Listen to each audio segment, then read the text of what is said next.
preparando esse vídeo para a gente dar sequência nas nossas atividades. Via de regra, a gente parte aí de assuntos gerais da biologia, vai aprofundando esses assuntos e chega no final ali em alguns exemplos. Eu queria propor para vocês uma dinâmica onde a gente partisse dos exemplos. Lógico, vou apresentar para vocês algum ser vivo e aí a gente fosse construindo o conhecimento em cima disso, através de um processo de conhecimento prévio, onde vocês teriam um tempinho aí para pensar e para escrever aquelas coisas que vocês já sabem sobre o ser vivo que eu vou apresentar. Um segundo momento de questionamento, vocês tomarem consciência aí das coisas que vocês não sabem sobre esse ser vivo e fazerem perguntas, tentar elaborar um questionamento, que tipo de coisas vocês gostariam de saber. E um terceiro momento que eu acho que a gente fecharia, e aí sim, somar o conhecimento de vocês, as dúvidas de vocês, com o conhecimento que eu trago. Então aí seria mais num formatinho de aula. Então vamos lá. Esse é o exemplo que eu trago aqui para vocês. Quais são as coisas que vocês já sabem sobre esse organismo, aquilo que vocês sabem que sabem?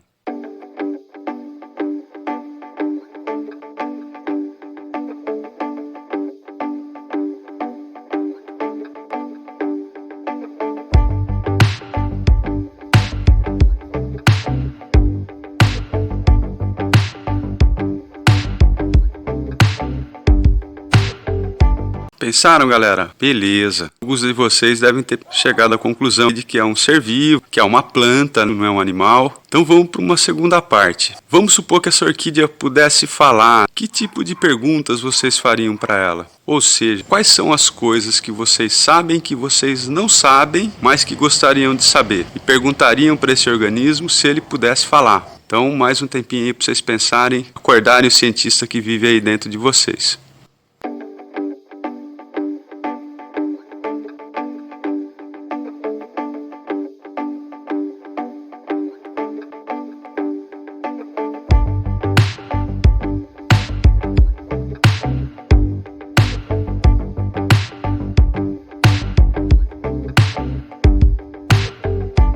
Perguntaram?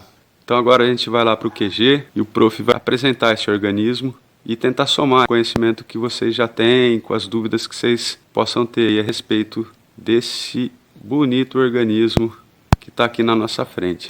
Bora lá? Esta é a imagem de um ser vivo que costumamos chamar de planta ou vegetal. Diferente de uma cadeira, uma mesa ou um carro, que são seres inanimados, todos os seres vivos, incluindo a nossa plantinha, possuem algumas características gerais em comum. Todos eles nascem de outros seres vivos. Já houve um tempo em que se acreditava que os seres vivos surgiam a partir de matéria inanimada, não viva. Mas essa teoria, chamada de abiogênese, foi descartada e substituída pela teoria da biogênese, graças à contribuição de inúmeros cientistas que vão de Aristóteles, na Grécia Antiga, a Pasteur, no século XIX. Outra característica geral dos seres vivos é a realização de metabolismo, que são um conjunto de reações químicas que acontecem no interior do organismo e são responsáveis por mantê-lo vivo e funcionando bem, através de um equilíbrio dinâmico entre o meio interno e o externo. Quando esse equilíbrio vai bem, dizemos que o organismo está em homeostase, e quando o equilíbrio é abalado, dizemos que ele está doente. Por realizarem metabolismo, os seres vivos também crescem, aumentam de tamanho, se desenvolvem, se modificam e criam estruturas especializadas em determinadas funções, se reproduzem, geram outros seres vivos e morrem, deixam de viver em determinado momento.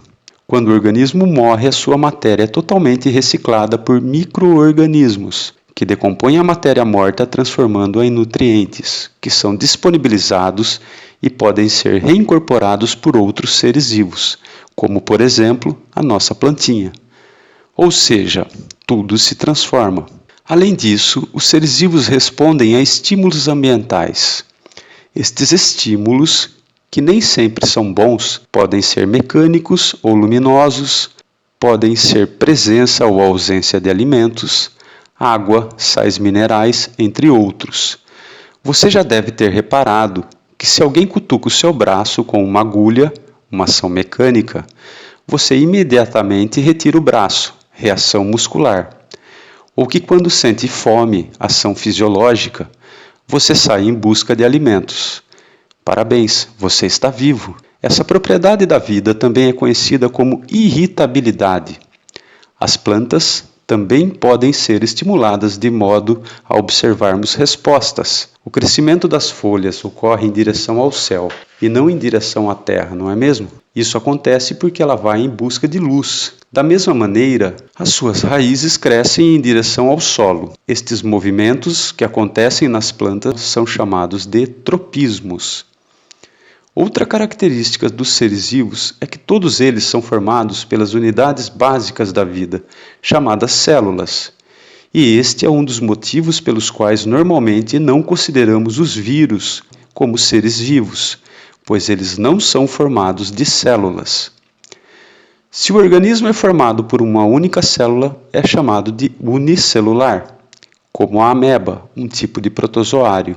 Organismos formados por muitas células são pluricelulares, como nós, seres humanos, a formiga, o elefante africano e a nossa plantinha. É na célula que está contido o código, ou seja, as instruções para a formação de um novo ser vivo, e não outro. A estrutura responsável por guardar esse código recebe o nome de material genético e pode aparecer na forma de DNA, ácido desoxirribonucleico, ou RNA, ácido ribonucleico. As células que não possuem um envoltório especial para guardar o material genético são conhecidas como procariontes e estão presentes em seres unicelulares mais primitivos, como as bactérias, as arqueobactérias e as cianobactérias. Os seres vivos que possuem um envoltório especial, chamado núcleo celular ou carioteca, para guardar o material genético, são chamados de eucariontes.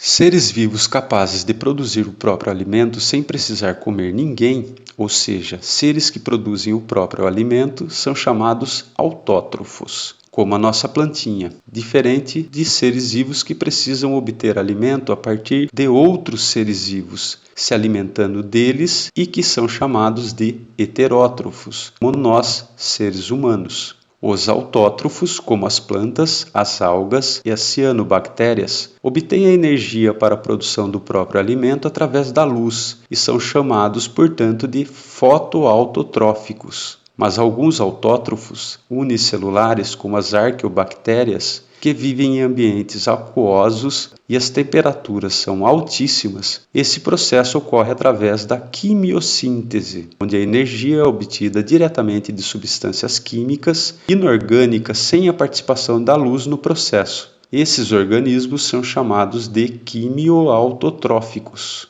Outra característica geral dos seres vivos é a evolução, que vai dizer, entre outras coisas, que a nossa plantinha e todas as outras evoluíram de uma cianobactéria e que nós, seres humanos, e todos os outros animais também evoluímos a partir de um ser vivo unicelular, numa história que começou há bilhões de anos atrás. Todos os seres vivos que encontramos atualmente e todos os que já existiram ao longo dos 4,5 bilhões de anos, que é a idade da Terra, nossa casa, evoluíram e continuam a evoluir. Sendo assim, tanto nós, como uma simples bactéria, temos uma história evolutiva, um parentesco em comum.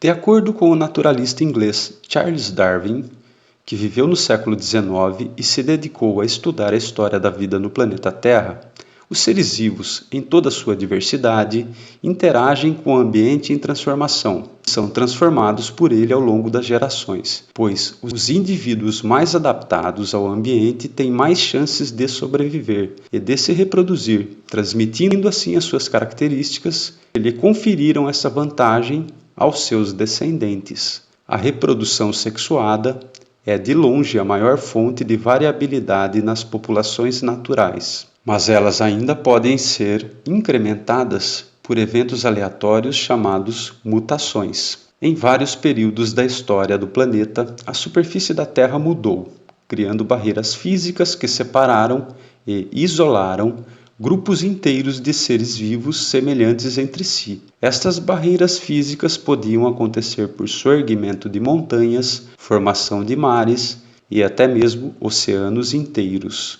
Desta forma, populações de indivíduos semelhantes e capazes de se reproduzir, que inicialmente estavam sujeitos às mesmas pressões ambientais, passaram a ser selecionados de forma diferente pelos novos ambientes formados. Se esta separação física, chamada isolamento geográfico, persiste por alguns milhões de anos e os ambientes em que cada população vive forem muito diferentes, as pressões de seleção também serão diferentes e os indivíduos de cada população podem se modificar tanto ao longo das gerações que, se eventualmente se encontram novamente, já não possuem mais a capacidade de se reproduzir entre si, ou seja, ocorreu um processo de isolamento reprodutivo. Dito de outra forma, a partir de uma espécie formada por indivíduos inicialmente semelhantes e capazes de se reproduzir em ambiente natural e gerar descendentes férteis, surgem duas novas espécies de seres vivos,